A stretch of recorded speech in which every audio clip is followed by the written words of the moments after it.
River Plate. O que vocês acharam do jogo? Ô Salazar, eu vou dividir assim. Resultado espetacular. Ótimo. Resultado maravilhoso. Indiscutível. A torcida do Palmeiras, a gente dizia ontem no Gazeta Esportiva, se trouxer de lá um empate com a campanha que vem fazendo o River, com a atmosfera no Monumental, decidindo em casa, um empate seria ótimo. Aí traz uma vitória, então falamos de resultado. Bom, agora eu vou falar de talvez algo que a torcida do Palmeiras possa estar se lamentando, se é que ela pode se lamentar de algo do jogo de ontem. Poderia ter resolvido a classificação no primeiro tempo. O River, ele estava nocauteado, ficou cambaleando. E no boxe, quando o cara está cambaleando, você dá a última nocaute. Poderia ter definido, para mim, a classificação no primeiro tempo. E aí vem o outro lado do jogo, e o futebol é apaixonante por isso, né? O River vai buscar um gol que deixa ele vivo na competição. Já a vantagem é boa, é ótima, mas é uma vantagem, se é que a gente pode colocar entre aspas, apenas, é uma vantagem. Então, eu divido o jogo mais ou menos dessa forma. É, um pouco disso aí. Boa noite para todo mundo que está acompanhando o Gazeta Esportiva.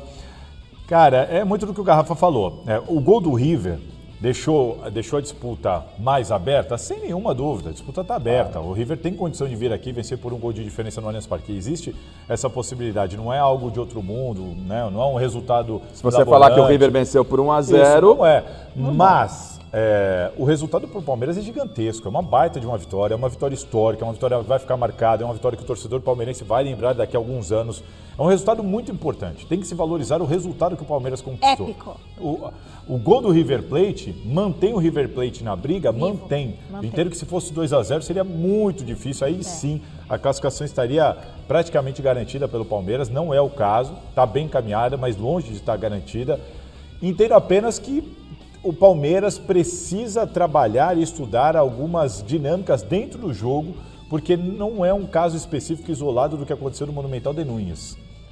Como, por exemplo, o Palmeiras jogar 45, 50, 60 minutos em um ritmo e o restante das partidas num ritmo completamente diferente. Ser regular dentro da própria partida. Exatamente. Há uma oscilação ainda, mas me parece que isso pode ser natural. Está se tornando uma característica deste ano, deste Salazar, Palmeiras. mas eu vou até emitir minha opinião te fazendo uma pergunta, mas essa característica, o que está acontecendo, que você bem relatou, não pode ser um processo natural, ainda pelo processo de formação da equipe. O Palmeiras do Abel está sendo formatado em meio a competições. Aí essa oscilação até dentro do jogo pode ser encarada de forma, se não ideal, mas natural.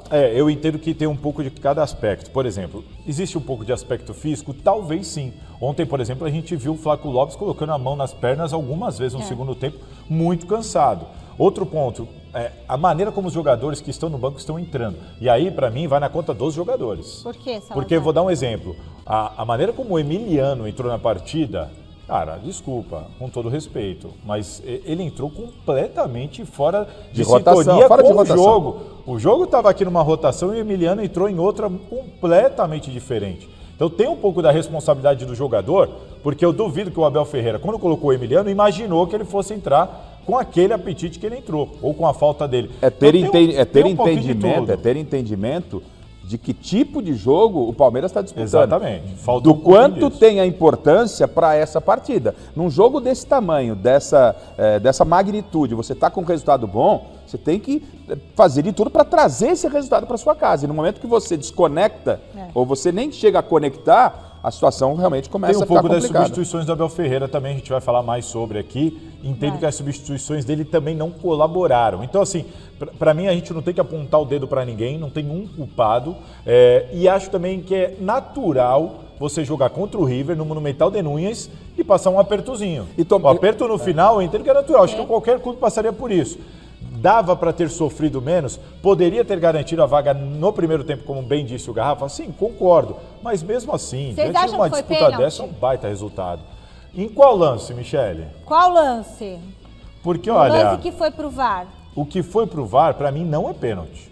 Não é pênalti? Não. Primeiro que eu acho até de uma certa inutilidade. Eu tô vendo muita discussão sobre um lance que estava impedido. O Everton pisa no pé do jogador e ainda tira o jogador da direção da bola. E é isso que eu não entendo. E esse lance não foi nem sequer por monitor. O Everton, ele pula na bola, não acerta, ele fura. Então ele não tem domínio da bola. O jogador do River, com a bola em jogo, sem domínio de ninguém, o jogador do River se vira para correr em direção à bola. O Everton e o Everton desloca cai ele. no tornozelo dele, com a bola em jogo, com o jogador do River indo em direção à bola. Não bastasse Pênalti. cair, ainda evita a progressão do atleta em direção à bola. Esse lance a gente não tem. Esse a gente não não tem. tem. O pessoal A produtora não assistiu mandou. com certeza. Tá nas redes Esse, aí. na minha Tá nas opinião, pênalti. Esse aí é pênalti pra Ah, todo mas foi mundo. sem querer involuntário, não tem problema. É a mesma coisa quando o goleiro sai para tentar, né, deslizando, tenta acertar a bola, alguém tira a bola antes, ele acerta o pé do jogador. Pênalti. Você o primeiro você achou, então aquele que ele levantou a perna, você achou que foi um lance normal de Normal jogo, de o jogo. Garrafa acha que foi pênalti. Mas impedimento, né? A gente só Mas estava o discutindo segundo, um todo lance, mundo né? concorda que foi Pênalti. Segundo, E só para, Michele, só para deixar bem claro, né? Porque as redes o pessoal fica... Gente, resultado maravilhoso do Palmeiras. Não Sim, vamos encerrar uma coisa falando não- de pênalti. Uma coisa não invalida a Uma outra. baita de uma atuação, resultado Ponto. maravilhoso, mas de fato esse lance que estava em jogo a bola, não tinha impedimento, pênalti. Palmeirense Bom. sorrindo à toa. O técnico Abel Ferreira fez as 5 substituições que ele tinha direito no jogo de ontem. Bora analisar cada uma dessas substituições? Olha só. Aos 24 minutos do segundo tempo, o Aníbal Moreno saiu para a entrada do Emiliano Martínez daquele jeito que o Garrafa falou. Entrou num ritmo completamente diferente. Aí, depois a gente vai comentar. Um pouquinho depois, o Vitor Roque e o Andréas Pereira cederam os lugares para Facundo Torres e Rafael Veiga, respectivamente. Já aos 40 minutos, Felipe Anderson e Lucas Evangelista deixaram o campo para as entradas do Bruno Fux e do Alan. O que vocês acharam dessas trocas? Vamos começar uma a uma? Vamos lá. Então, a primeira troca do Aníbal pelo Emiliano. Aí, Não vejo problema, desde que o Emiliano entre ligado no jogo. Desde que ele entre ligado no jogo. Por quê? Porque nós estamos falando de dois jogadores da mesma função, não inventou moda, A o ideia Abel da não inventou substituição moda, não fez era nada. manter o 6 esquema, por meia dúzia, 6 manter meia o dúzia. esquema dúzia. Não deu certo, essa na conta do Emiliano e não do Abel. você concorda, Não, Garrafa? perfeito. 6 por meia dúzia e aí o Emiliano estava meio desconectado. Tá. A próxima. Vitor Roque por Facundo. Vamos começar pelo Vitor Roque pelo Facundo. O que vocês acharam?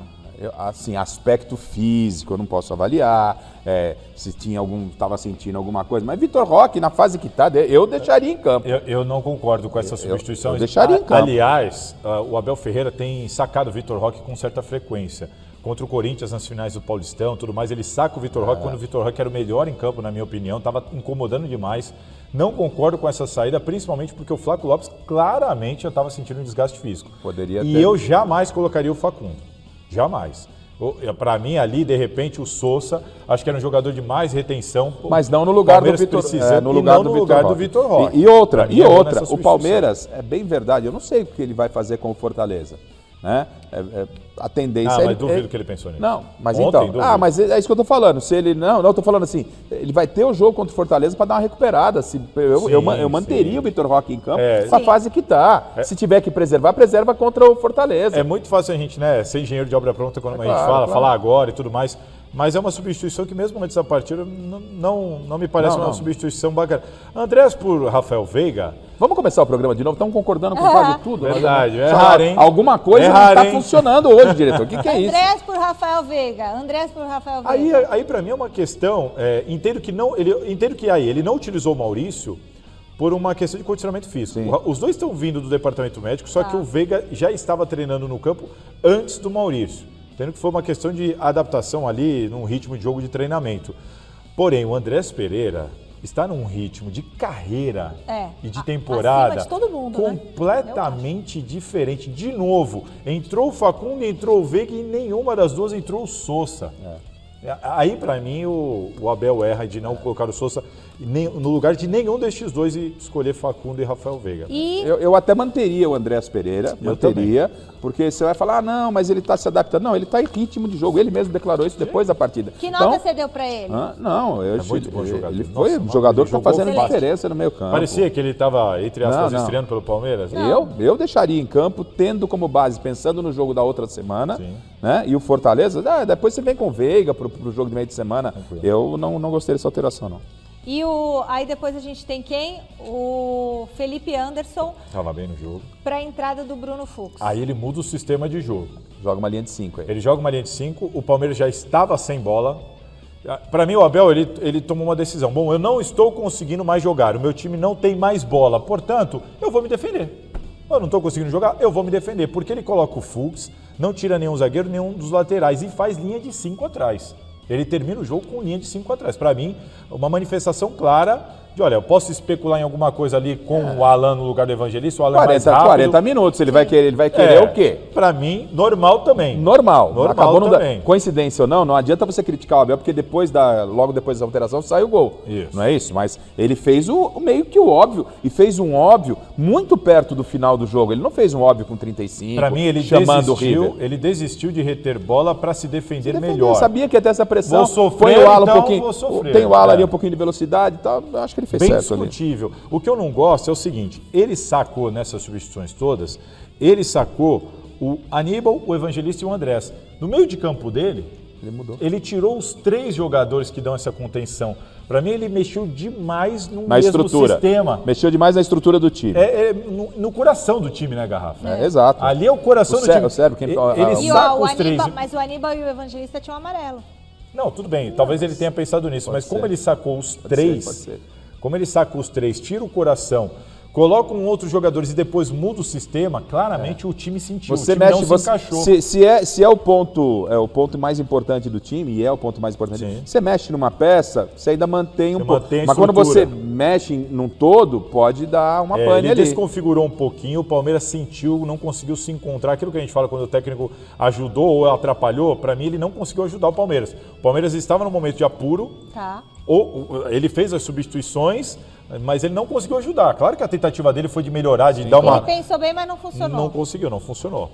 E aí depois a gente tem quem? Não, acaba nisso. Acaba nisso. É isso, aí acabou a vitória do Palmeiras, festa, muita festa. Pompeia, Perdiz, uma loucura lá o bairro. Exatamente. Muito bom. Cheguei em casa aí, eu chego, saio da rádio, cheguei em casa e tal, já tá meio devagar. Eu tava uma alegria ali, as Perdizes e tal. Se o River vier pra cá e fizer 1-0, é pênalti. Aí, qualquer resultado por um gol. Qualquer. 2-1 é pênalti. 2-1 pênalti, 3-2. Mas se o Palmeiras empatar, aí Palmeiras tudo bem. joga. O River deu, entre aspas, muito azar, porque nesse confronto, o Palmeiras, por exemplo, aqui no Campeonato Brasileiro, é o melhor visitante do Brasil. E o River, na Libertadores, o River fez 5 partidas no Monumental de Núñez. Tem uma vitória. Uma vitória em 5 jogos na Libertadores. Com o Abel. Não. O River. O River não. O River, no Monumental de Núñez, na Libertadores, fez 5 jogos e ganhou 1. Ganhou 1. Perfeito. Então, assim, o River tá com problema para jogar em casa nessa Libertadores e pegou um visitante, cara. O Abel que joga bem contra qualquer um. O Abel é o pai dos argentinos na Libertadores. Mas impressionante, porque o River não perdia, tava naquela sequência. O River tava numa sequência invicta de 12 jogos, mas com muito empate. Eram 6 empates. Mas o gol, então, assim, a coisa não estava também... O gol nos primeiros 5 minutos. Só isso. E um gol assim, um erro primário da defesa, do River. Não. O Gustavo Gomes vai à área fazer o que normalmente? Pô, o cara, bola de cabeça, ninguém marcando ele, aí deu uma destruição.